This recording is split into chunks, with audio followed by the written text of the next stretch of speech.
Hello, welcome back to the Atomic Literature. So today we are going to discuss a short story written by Fyodor Dostoyevsky, and the story is named The Heavenly Christmas Tree.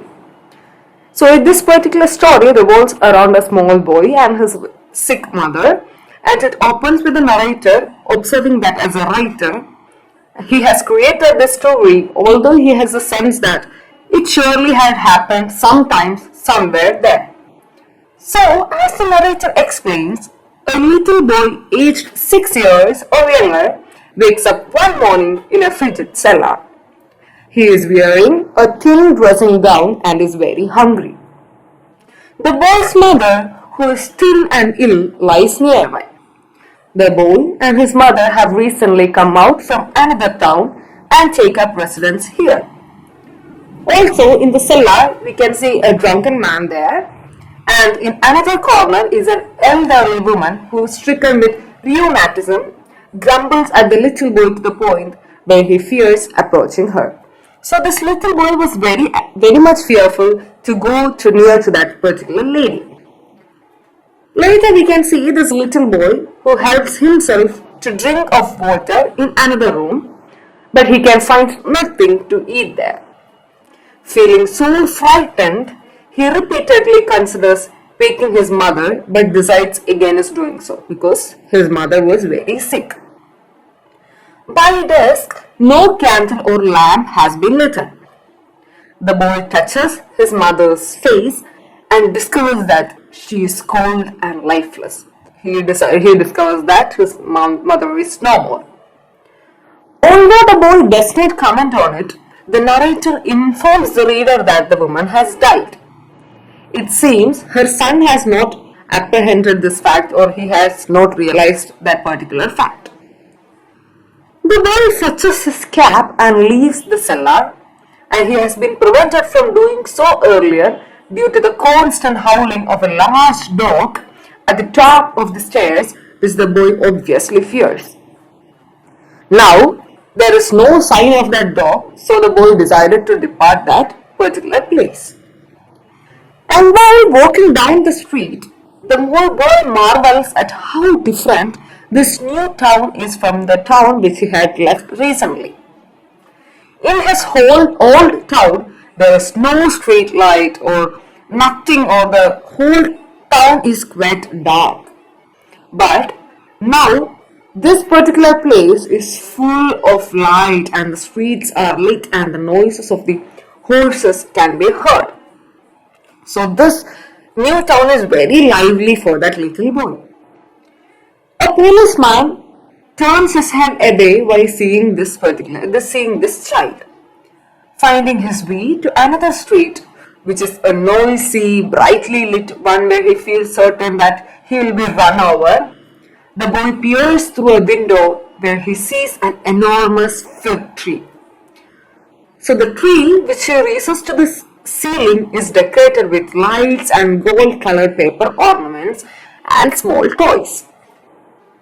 The boy sees freshly scrubbed children, attired in their best clothing, running, laughing, and playing with one another. The little boy longingly watches the other children who eat, drink, and dance. So this little boy was so eagerly watching all the actions that is being performed by the small children there. He can hear the music through the window, and he laughs a little before remembering how badly his fingers and toes ache due to the cold. So it was very cold climate there, and this boy's body was aching so bad, but he couldn't recognize it. After recognizing it, he starts to cry and he runs off. And at a different window, he sees another Christmas tree and a table laden with all types of cakes. The boy watches as people come in from the street. And the lady sitting there was welcoming everyone who was coming to their house. They were all given cakes and wines, and hopefully this boy also started to go to that house, and while he was entering the house, one lady restricted him from doing so, and the little boy becomes so frightened. His fingers are too stiff, and at that point, a one of that lady gave him a coin, but his body was too stiff to hold that coin, which rolls away from him. And trying not to cry, he continues on his way, lonely and scared. The boy runs towards a crowd of people who are admiring something behind a window. He sees three little dolls there, which he initially mistakes for real people. Realizing that they are only dolls, he laughs while at the same time feeling like crying as well, because he was very hungry and he was very tired and lonely. So this little boy was very upset for his current situation. Someone in the crowd grabs at his smoke, hits him on the head, and steals his cap after intentionally tripping him. So the boy was very terrified, and the child escapes through a gate into a courtyard. Hiding behind a wood pile, the boy finds that his fear has suddenly and inexplicably been transformed into a feeling of happiness. So while this boy was hiding behind a wood pile, suddenly his emotions was transformed. Suddenly his fear, his sadness, his pain was all transformed into a bundle of happiness. His hands and feet grow very warm. Waking with a shiver, the boy thinks that he must have fallen asleep without realizing it. While falling asleep, the boy suddenly hears his mother's singing. He tells her how nice it is to be sleeping here. So he was very happy to hear his mother's voice and to sleep around her. The child hears a voice beckoning him to come to the Christmas tree, which he suddenly realizes is not his mother's voice.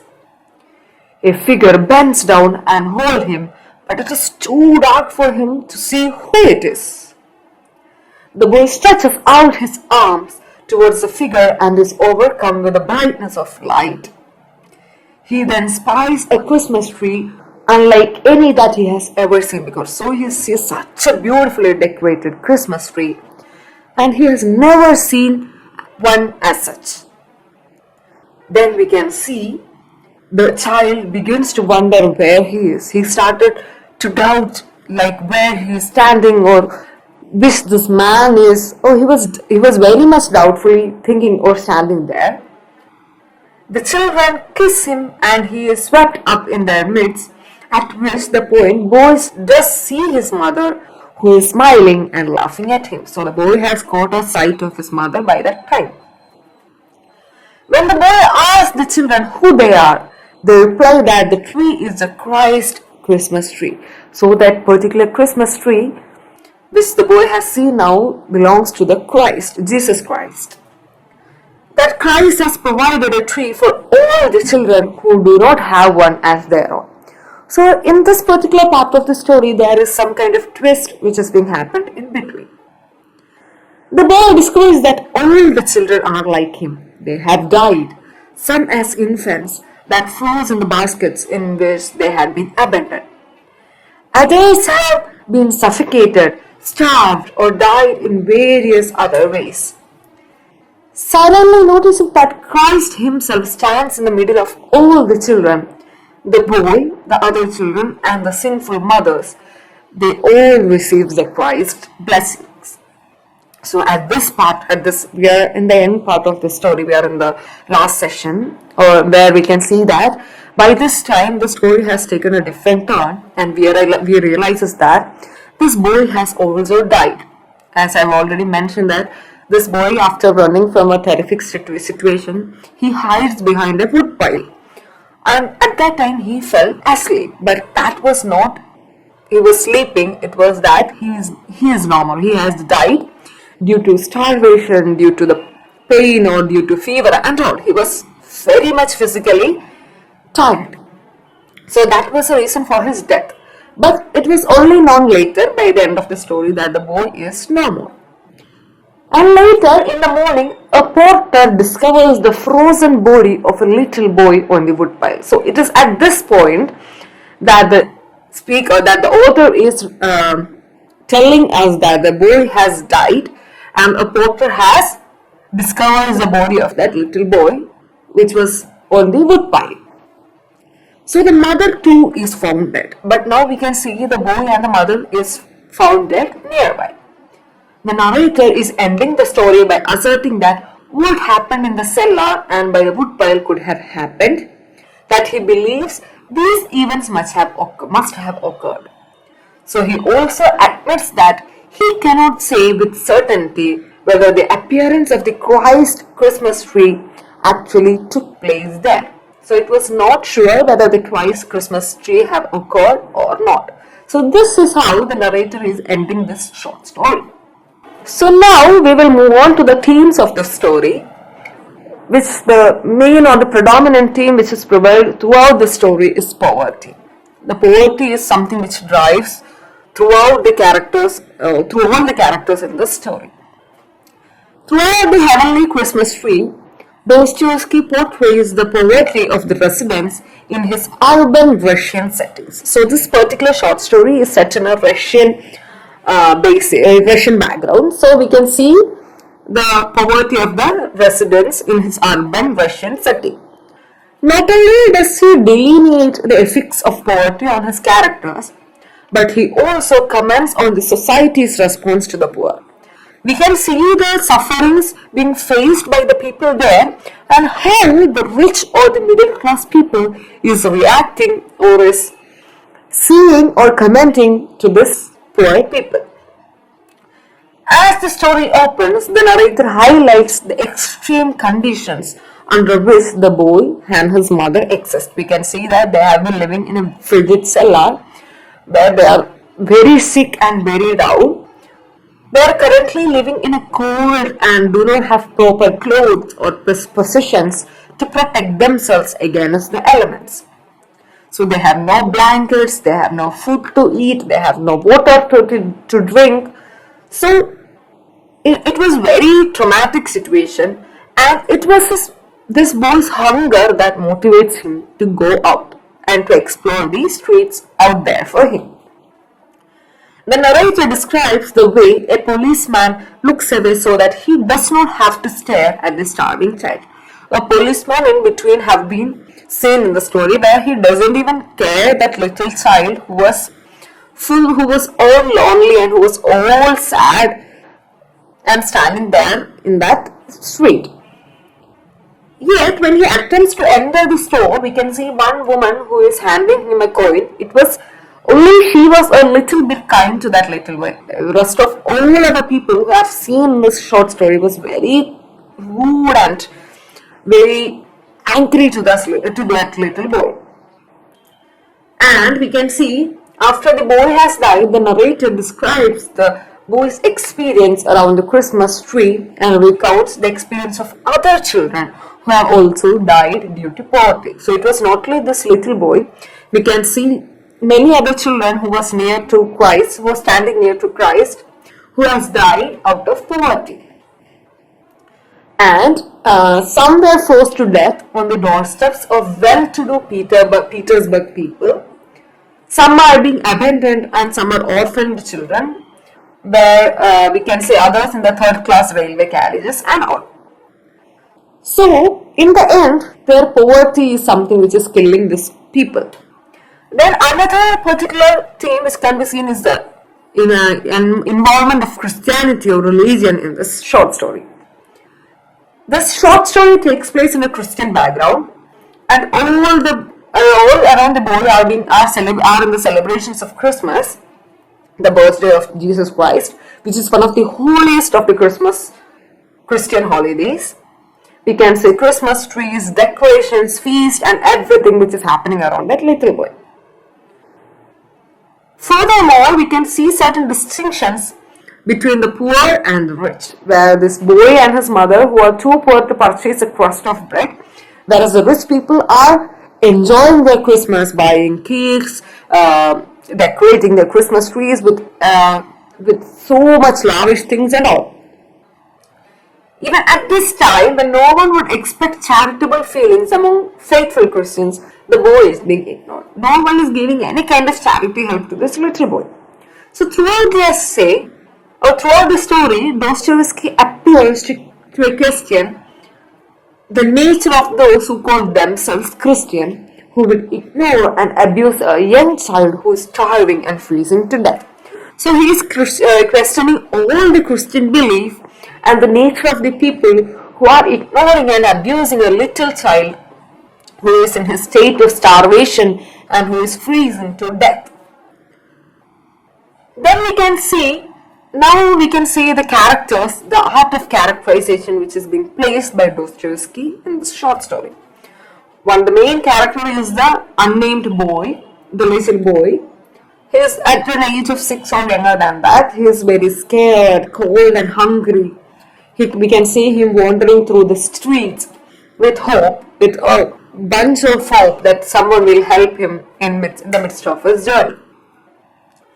And later the narrator explains towards the end of the story that his body is discovered together with that of his mother, but that mother and son met before the Lord God in heaven. The reality of the death of the boy and his mother is reiterated when the narrator describes the discovery of their bodies by a porter in the end of the story.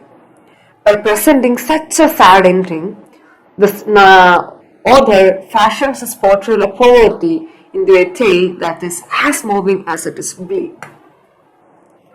Then the other character is the boy's mother, who has died in the beginning itself. She was very ill, and her lifeless body can be seen in the bed in the cellar.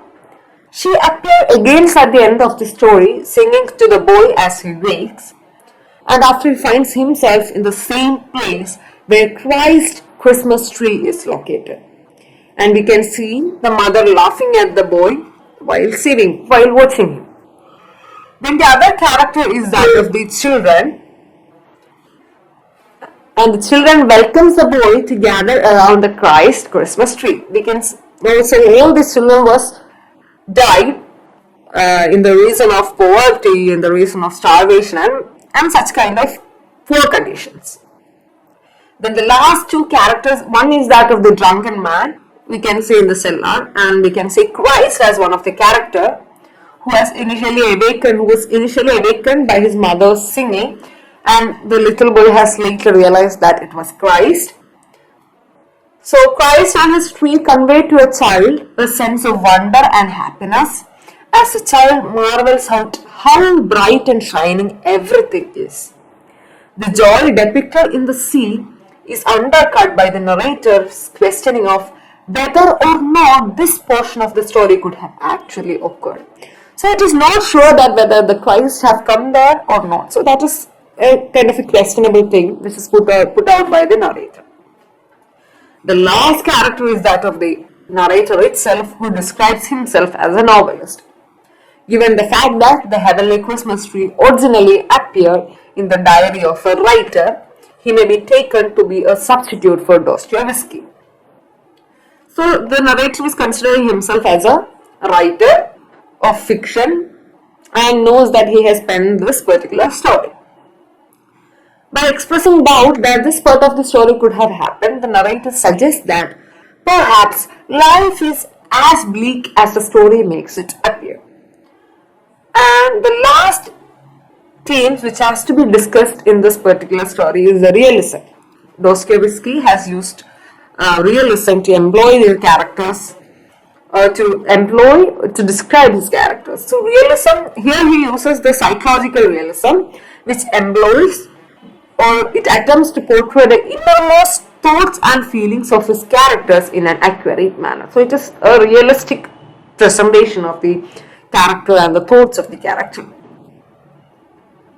Then we can see an omniscient writer and the narrator Dostoyevsky employs in Heavenly Christmas Tree open and closes the narrator with his own first person commentary. So we can see that it's only the narrator who is giving all the comments of this particular story. And this is all about this particular short story, and the end of the story clearly suggests that Christianity may not be what it appears, but other more subtle examples earlier in the story lay the groundwork for Dostoyevsky's later questioning of truth of Christian salvation. The two elements of the Heavenly Christmas Tree One is the boy to the boy's frozen hands, and the description of the doubtful salvation and the image of the donated coin that rolls away due to the frozen hand suggests that Dostoyevsky was reluctant to embrace nihilism, that he wanted to hope for the existence of moral truth rather than accept the notion of moral void. So this is what he is saying. Nihilism is a complex philosophical concept that has been variously interpreted and employed for myriad political, philosophical, and literary purposes. It asserts that reality as human perceives it does not exist. That reality is essentially unknowable. So that is what nihilism means. So although Dostoevsky undercuts both of these hopeful elements, he at least includes them as glimmers, however dim, of hopefulness that humans are guided by moral truth that is spiritually is not without meaning. So this is all about this short story, Heavenly Christmas Tree, which is all about poverty and starvation and how the society is reacting or how the society is commenting or very rudely reacting to these people, poor people, and we can see it through the characters of this little boy who has suffered and who has died of starvation and poverty. So this is all about this sad short story, The Heavenly Christmas Tree, written by Fyodor Dostoyevsky. So now we will meet with yet another story, and till then, see you all.